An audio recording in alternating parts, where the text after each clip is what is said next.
St. Mary Netherton Daily Chronicle, Evening Edition, March 18th, 1926. Good evening, dear listeners.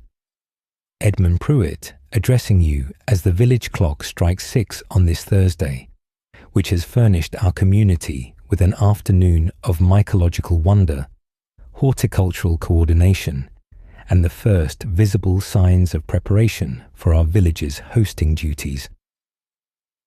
The day unfolded beneath the variable skies Mr. Higgins anticipated, with the morning cloud yielding to generous intervals of brightness through the afternoon, the hours settling into what Mrs. Pemberton describes as a day when the soil seems almost to hum with intention, and one senses the garden preparing itself for the weeks ahead.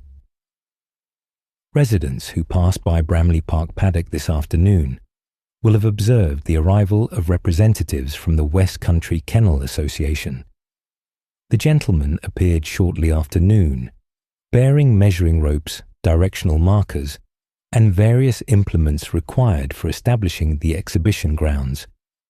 By mid-afternoon, the paddock had begun its transformation, with judging rings marked at precise intervals and temporary fencing arranged to create the corridors through which exhibitors and their dogs shall proceed on the 27th.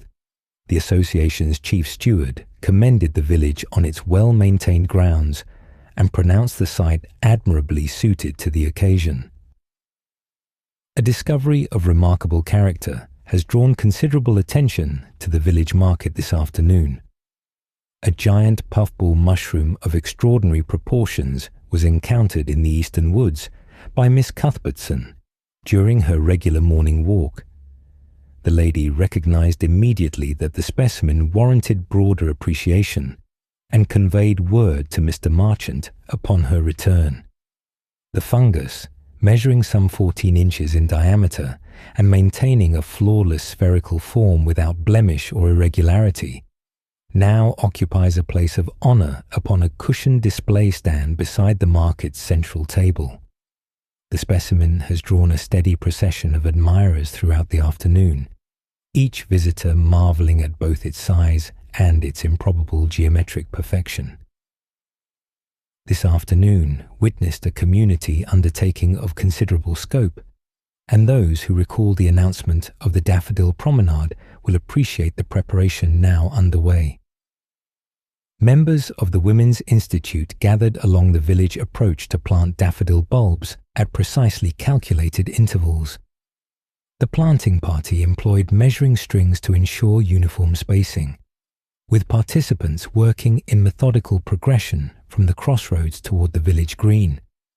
The bulbs, which shall rest beneath the soil through the coming weeks before emerging in concert, have been positioned to create what Mrs. Hargrove envisions as a golden welcome that shall greet visitors and returning residents alike when the season turns. The tea room's steamed treacle pudding proved so popular that the final portion was claimed by 4:30. In matters touching upon the tea room's temporary domestic arrangement, Mrs. Hartley has received welcome news from Hinton in the Hedges.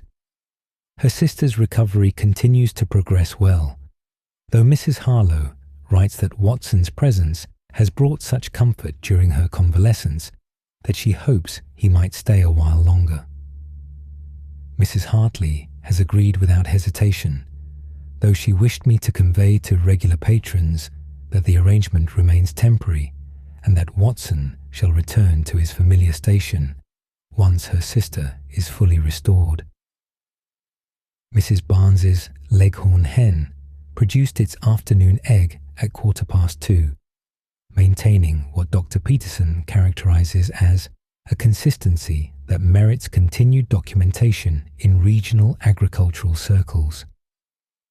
The bird conducted her evening constitutional with measured deliberation, completing a circuit of the garden before stationing herself near the gate with the composed air of one whose day's work is satisfactorily concluded. That concludes our evening report. This is Edmund Pruitt bidding you good night from St. Mary Netherton, where the last light fades over freshly planted borders and the village turns toward its hearths.